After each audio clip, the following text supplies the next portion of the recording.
Alright, hello! Today I have with me a matcha latte and my new NaNoWriMo mug. I'm so excited. It says write a novel, write another novel, and another and another and another. So since I have my hot beverage ready, you might correctly suspect that today is going to be a chatty sort of video because I want to talk about validation. I was on an airplane. I have a lot of thoughts when I'm on the airplane for some reason. I think it's slightly reminiscent of like when you're a kid on long car rides and you're staring out the window pondering life. And this is my adult equivalent of it, is sitting on an airplane just pondering myself, my business, my future, my stories, literally everything. So I came up with a lot of stuff, and I also had some feelings that I want to kind of talk through surrounding this validation topic as someone who's pursuing a creative endeavor as a career. And yeah, let's talk. So in an ideal world, the only validation that I would need for myself or for my stories is like intrinsic. Do I like what I'm writing?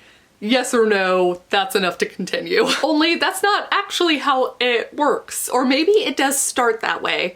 I will concede that I think all of it starts that way. But I'm at this stage, and I think I'm at a stage that a lot of creatives get to, where you want to start sharing your work, whether that is for free on like a fan fiction website, or maybe it's sharing your own original fiction on Wattpad, or sharing nonfiction and essays on Medium, or maybe it's actually trying to sell your work in the form of like a poetry book or a novel or an entire series. Either way, I think most of us eventually get to this point where we're doing it for something other than ourselves.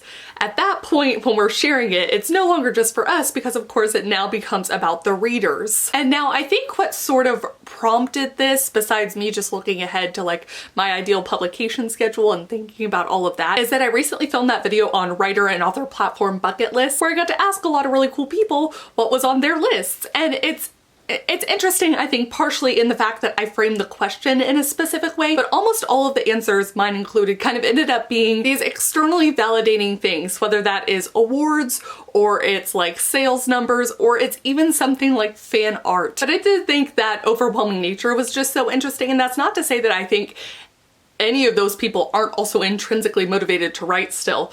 I still write for myself. Like, no matter what, I would still be writing, even if I didn't ever plan to share it with anyone. It's just like a need and a love and a joy. Like, writing is so many things to me, and coming up with stories, and like, I don't think my brain would really let me rest if I didn't put pen to paper somehow and just get them out of here. And I imagine the same goes for all of the people that I asked. But just doing it for myself is not the stage I'm at anymore, which is strange because I don't have any work out to really share. Even though I am working toward that goal, but it feels like kind of not being published yet, is that I'm missing that aspect of validation that I want, not just from myself, but like from other people. And when I think of my own bucket list items, they all kind of come back to like other people valuing my work as much as I value it. Like, in terms of people writing fan fiction because they love my work so much, or fan art because the characters really spoke to them, or getting on a bestseller list because hundreds of thousands of people really liked. You know, it's that kind of thing. The good way of looking at this is that I really just want to affect people the way that my favorite books and favorite authors have affected me. But the other key side to this is that I just want validation. I am asking for it. I am seeking it. I just validate me. Validate me. But it's not like I don't understand that this is just part of being a creative person wanting to get your stories out there. But I do think that there are like kind of two main slippery slopes when you are seeking validation, and that's that once you hit one sort of benchmark for validation, you're going to constantly be seeking more and more of it. It's a never-ending cycle. Ugh. Like, once I sell 10 copies of my book, the next thing I want to do is be able to sell 100 copies of my book, or 1,000 copies, or 10,000 copies of my book. It's just going to keep moving. You just want more.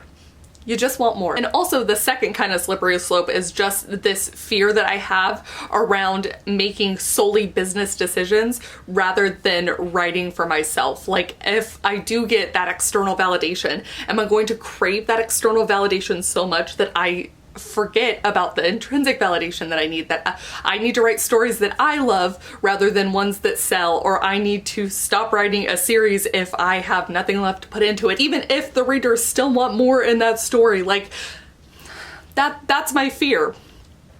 Ooh. I'm trying to hide from my fear. Matcha, protect me. And now this doesn't even touch on the kind of longevity of a career I want, where realistically you do need that business side to be thinking about how to get more copies out, to be thinking about how you can get your book in the hands of the right people, if you want to potentially make a movie about it someday, or like all of these things that ultimately just feed into that validation aspect. But the business side is smart. That's what the business side is supposed to do. And if you want a career, you need that business side.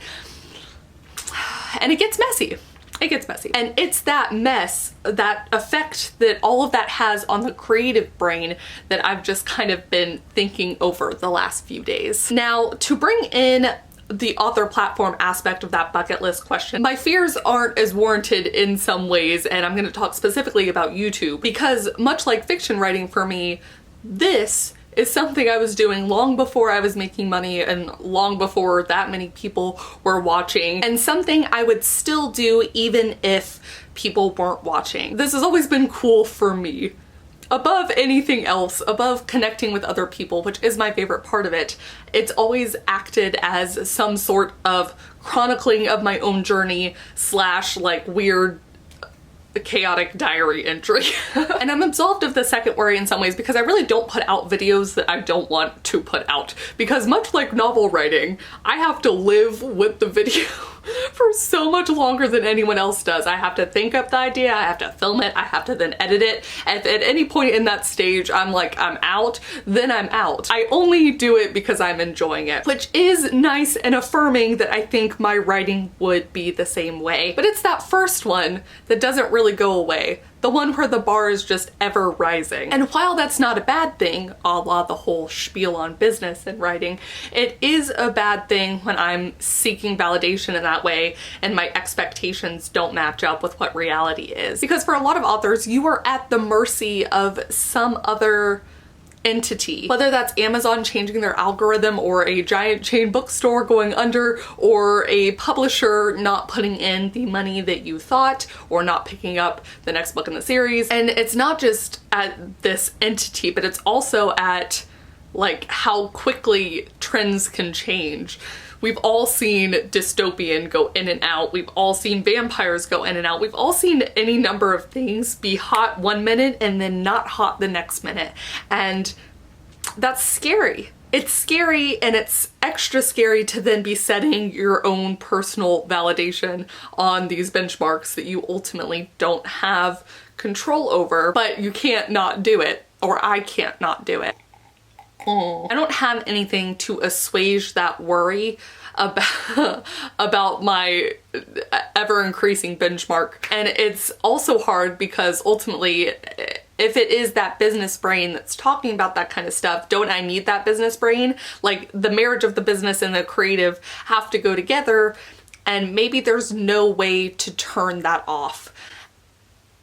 And now, as long as I'm not hinging my own personal self-worth on the validation of these things, maybe it's good to have the constant never-ending reaching for something higher. Because really, when I think about it, it perfectly mirrors how I set my own goals, even within my own personal development and even writing. I always think I can do more than I can. And I think that's just how I am. I like shooting for the stars and landing somewhere higher up in Earth's atmosphere. What a weird analogy. I'm sticking with it. But the point is, I think I shoot higher, and even though I don't hit the mark, I come closer than I would have otherwise. And maybe that's just how it is. What is this talk about? I don't know. Please do comment down below. Let me know if you have the same kind of struggle with validation. Let me know if you have any secrets for yourself about these kind of like ever increasing benchmarks for success. My matcha is now mostly gone, and I am equally as confused as when I started this video, but I had a good time kind of talking it out. And again, treating this like a diary. It'll be nice to see in the future, in a year or 2 or 3, if I actually have answers for me right now. That would be really cool. Okay, Thank you guys so much for watching, and I'll see y'all very soon with a new video. Bye. It's scary. I'm scared. Could you focus on my face, please? What is the other website called? Shit. Hold on one sec. Hopefully I don't get any green stuff on my lips. But the matcha is so good.